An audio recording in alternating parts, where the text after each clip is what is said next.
Everyone! I haven't been reading nearly as much as I'd like to lately, what with the new school year starting and everything. I would have to say that it's because I just haven't had the time to read, but I think in truth, I really just haven't been making the time.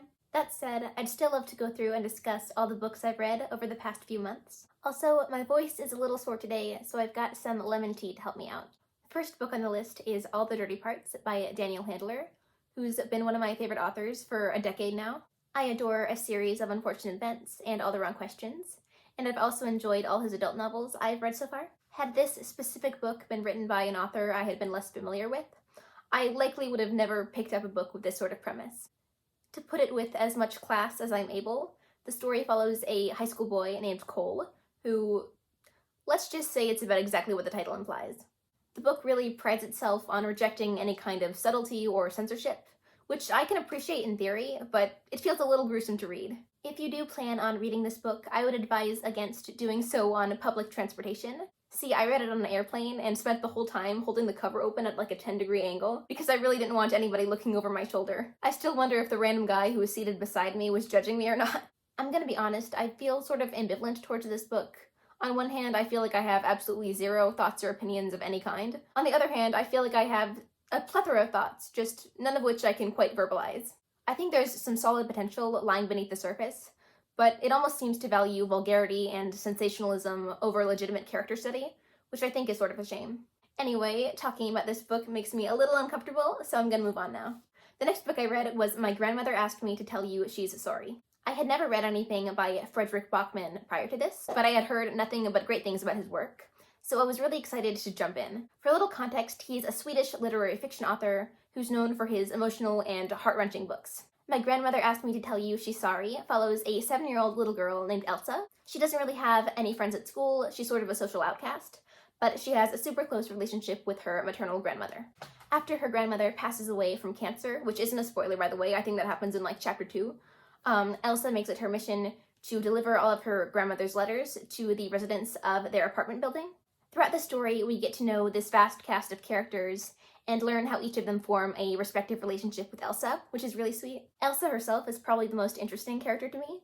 I love seeing her bonds with all the other characters, especially her grandmother. I also really applaud how Backman writes a 7-year-old with just as much depth and nuance as his adult characters. Even though she's only present for a little portion of the book, I love Elsa's grandmother as well. There's something about eccentric elderly characters with wild pasts that I can't help fall in love with. That's what I want to be like when I'm 77. I completely understand why so many people adore this book. I can acknowledge a good book when I read one, but for me personally, the story just doesn't have a super strong emotional resonance or impact. I think it's entertaining, interesting, and heartwarming, but it just lacks the sense of personal connection that I know so many other readers feel. Also, spoiler alert, but one of the main characters names their kid after Harry Potter. And I'm sorry, but that's just a little too millennial for me. If you like tear-jerking lit-fit, really unashamed Harry Potter fans, or the Swedes, maybe give it a try. If you hate kooky old people, traumatic backstories, or dogs, maybe steer clear. Or don't, do whatever you want. The next book I read was Normal People by Sally Rooney, a book I definitely say is known for its divisiveness. People seem to either love it or hate it. The story follows Irish high schoolers Marianne and Connell. Marianne is sort of ostracized at school, she doesn't really have any friends, and most people don't speak very kindly of her. Connell, on the other hand, is pretty popular. I forgot what sport he plays, so I looked it up, and apparently it's Gaelic football, because of course it is. He's a jock, people like him, you get the gist. Anyhow, the main plot kicks off when the two main characters enter a secret romantic relationship. The story continues to follow them through their college years, and focuses primarily on their status as a sort of on-again, off-again, not-quite couple. Rooney has of course garnered oodles of praise for her writing skills and Normal People's literary merit, and while I'm sure that's all well-deserved, if I can be completely honest, the entire reason that Normal People appealed to me was because of how invested I became in the drama. Like, I wish I were kidding, but I seriously felt like I was watching a reality TV show, except for the fact that I've never seen a reality TV show that starred Irish people, which is a shame come to think of it. I think Robert Sheehan and Saoirse Ronan, if either of them had reality shows, I would definitely watch. Reading Normal People was the first time in years I can recall being unable to sleep because I just needed to read the next chapter. It felt more addictive than heroin. Speaking of heroin, the main heroine and hero of this story both feel fleshed out, which is a relief because you spend the entire book cooped up inside their heads. I'm impressed by Rooney's ability to seamlessly switch between their two third-person limited points of view mid-paragraph. I did try to watch the Hulu adaptation, which I know is widely acclaimed, but I found that it lacked a lot of the book's addictiveness and internal turmoil, so to be frank, it left me kind of bored. I don't think I made it past episode 2. That's not to call it a bad show, it just didn't really appeal to me. If you like complicated relationships, college, and characters explicating their love of Karl Marx, then Normal People sounds like the book for you. If you hate miscommunication, adolescence, or Sally Rooney's refusal to use quotation marks, you might be happier reading something else. Next up is Notes from the Underground by Fyodor Dostoevsky. I know I didn't say that right. I doubt I need to tell you who Dostoevsky was, only one of the most beloved and influential Russian authors of all time. He wrote Crime and Punishment, The Brothers Karamazov, Crime and Punishment. I had never read any of his books before, but I think that Notes from the Underground makes for a solid introduction to good old Fyodor. The premise of the book is tricky to put into words because it focuses less on plot and more on the protagonist's personal philosophy. In fact, the first half of the book is pretty much just him yapping about the way in which he views the world. It takes a little more brainpower to digest than something like Normal People, but in my opinion, it's totally worth it. If you like dislikable protagonists, philosophical fiction, and names that end in "ov," I'd recommend giving Notes from the Underground a try. If you're not a fan of complex prose, lack of plot, or unlikable characters, there's a chance you'd prefer to steer clear. The next book I read was Pet Sematary by Stephen King. This follows Dr. Lewis Creed after he, his wife, their 2 kids, and their pet cat moved to the town of Ludlow, Maine. This new neighborhood is right by the highway, so it's not uncommon for neighboring pets to become roadkill. Thus, the town's children have crafted this makeshift animal graveyard, or Pet Cemetery, which Lewis is introduced to by his elderly neighbor, Judd. I won't give too much away, since I know part of the thrill of a horror novel is all of its surprises, but I will say that the core subjects are that of death, grief, and the supernatural. It's also crafted in such a way that for much of the story, the reader is easily able to predict which morbid events are next to unfold, which creates a really great sense of anticipation. The only King works I'd read before this were Carrie, the first half of The Running Man, and a handful of short stories. I know King is renowned for his storytelling, but I was still struck by how well written Pet Sematary was. I could be totally wrong, but I don't remember his other books being so skillfully prosed. I also think Pet Sematary did a great job at combining the sincerity of loss with the thrill of horror. I think that all the characters are well-rounded, and the aptness with which emotion and grief were written was a standout. I'm also pleased to note that none of the backstories or exposition were uninteresting. Spoiler, there were a couple moments that made me feel like I was watching a cheesy 80s flick, like when the guy in the hospital starts babbling mysteriously, or when the little daughter wakes up from psychic nightmares. For the most part, though, the story feels surprisingly timeless. I haven't read enough King to attest, but I know he has a reputation for being unable to write solid endings. If that is the rule, I'd say Pet Sematary is without a doubt an exception. The epilogue was one of my favorite parts. If you like mourning, memorials, and Maine, you might like Pet Sematary. If you're not a fan of zombie cats, you might not. The next book I read was Mort by Terry Pratchett. I have been wanting to read the Discworld series for forever, and everyone on the internet says that Mort is a good place to start, so that's what I did, because obviously everything you read on the internet is true. From what I understand, it's a series of interconnected standalones, but everyone and their mother seems to have a different preferred reading order. This book follows Mortimer, or Mort for short, a teenage boy who becomes the apprentice to Death, or the Grim Reaper. It's a comedic fantasy, so even though there's a pretty strong focus on death as a concept, the tone is lighthearted and entertaining. I've heard Pratchett described as a less nihilistic Douglas Adams, which definitely feels appropriate. From a world-building standpoint, it's pretty simplistic, which I actually appreciate, since I often prefer more atmospheric fantasy worlds to those with super complex lore. I think Mort makes for a good protagonist to follow around. He's a little average, but not bland.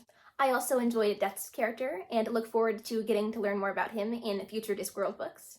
There are a lot of fun side characters too, my personal favorite being Isabel, the daughter of Death. I think she's really cute, and I love her dynamic with Mort. If you like humor, absurdism, and grim reaping, I'd recommend giving Mort a try. If you don't like fantasy, nonsense, or frivolity, you might prefer to try something else. The next book I read was Neverwhere by Neil Gaiman. To briefly confront the elephant in the room, because I don't want anyone to think I'm avoiding it, I know Neil Gaiman has been involved in a lot of controversy lately, all of which I found out about directly after reading Neverwhere. And as a lifelong fan of his work, I was left feeling disappointed isn't a strong enough word. Anyway, that's not what we're talking about today. We're talking about the book.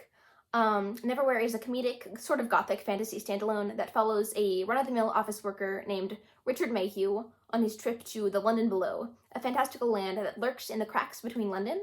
His journey is accompanied by a myriad of supporting characters, as well as our heroine, a girl named Dor.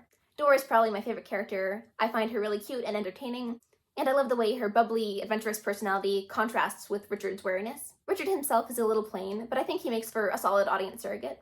Besides, I don't see a problem with a plain protagonist as long as they're fleshed out and well written. I think the story overall is really well written, especially considering its status as a debut novel. The descriptions are vivid, and the prose is full of wordplay and wit, which, as a big comedy fan, I enjoy.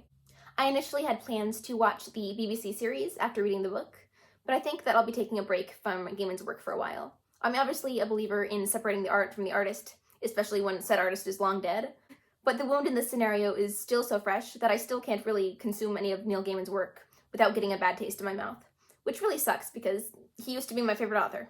Anyway, the next book I read was The Beatrice Letters by Lemony Snicket. I've been wanting to read this book since I was 9 years old. I've made no effort to keep it a secret that I've been a massive Lemony Snicket fan since elementary school, and I doubt that that love is disappearing anytime soon. A series of unfortunate events is such a significant part of my childhood that finally reading the companion novel, The Beatrice Letters, feels almost poetically cyclical.